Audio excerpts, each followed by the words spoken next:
नमस्कार, स्वागत है आपका हरियाणा तक में। मैं हूँ बजरंग मीणा। 21 साल बाद हरनाज़ कौर संधू ने ये मौका देश को दिया है कि मिस वर्ल्ड वो चुनी गई हैं और मिस यूनिवर्स चुनने के बाद बधाइयों का तांता जो है पूरे देश की तरफ से लगा हुआ है उनके लिए।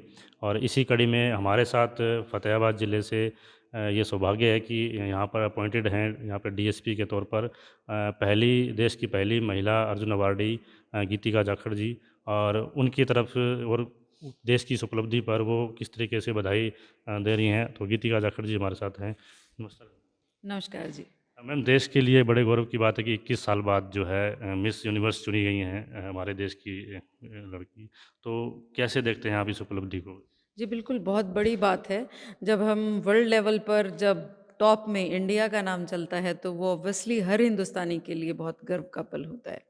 और मैं हरनाज़ कौर संधू के साथ पूरे देश को बधाई देती हूँ कि ये ऐसा पल हमें हरनाज़ कौर की वजह से मिला। और उन्हें भी मेरी तरफ से बहुत-बहुत शुभकामनाएँ और आने वाले भविष्य के लिए भी बहुत शुभकामनाएँ। तो मैम, आप भी अगर वर्ल्ड लेवल पे जो है अचीवमेंट रही है आपकी भी खेलों में, पहलवानी में, तो कैसा एक माहौल होता है उस टाइम जब वर्ल्ड लेवल पे आपको चुना जाता है, तो मतलब हम वो चीज़ फ़ील कैसे कैसे कैसे फ़ील होता है? देखो, मैं सही बताऊँ कि मुझे ऐसा लगता है कि एक इंसान के पास या तो खेलों के थ्रू या एक जो सेना का जो जवान है जो सरहद पे जो लड़ रहा है, इनके पास ये चांस होता है कि ये अपने देश के झंडे को मतलब फहरा सकते हैं, दूसरे देशों में फहरा सकते हैं। तो मुझे जब मुझे राष्ट्रगान मेरी वजह से राष्ट्रगान जो है इंटरनेशनल टूर्नामेंट्स में जब मैं बजा पाई, जब मेरे देश का झंडा मेरे किसी पदक की वजह से जो है लहरा पाया, वो मेरे लिए बहुत गौरव का क्षण था। और मैं समझती हूँ कि यही ये प्लेटफॉर्म है जिसमें हम हमारे देश के लिए कुछ कर सकते हैं। तो एक बहुत अच्छी फीलिंग है और मुझे नहीं लगता ऐसी फीलिंग हम किसी और चीज़ से हमें वो फील मिल सकता है। मैम, जिस तरीके से आपने भी एक बहुत इंटरनेशनल लेवल पे वक्त बिताया, तो हम ये समझना चाहते हैं कि आप क्या मैसेज जो युवाओं को इन चीज़ों से प्रेरणा लेना चाहिए और अपने आप के व्यवहार में किस एज में अपने आप को इन चीज़ों में ढाल लेना चाहिए? देखो, ऐज तो बिल्कुल बचपन से बहुत जो माँ-बाप जिस हिसाब से आपको सिखाएँगे, जिस हिसाब से आपका पालन-पोषण होगा, वो सब चीज़ें मैटर करती हैं। हमारी परवरिश जिस हिसाब से होगी, उस तरीके का हमारा जो है स्वभाव होगा, उस तरीके का हमारी कार्यप्रणाली होगी।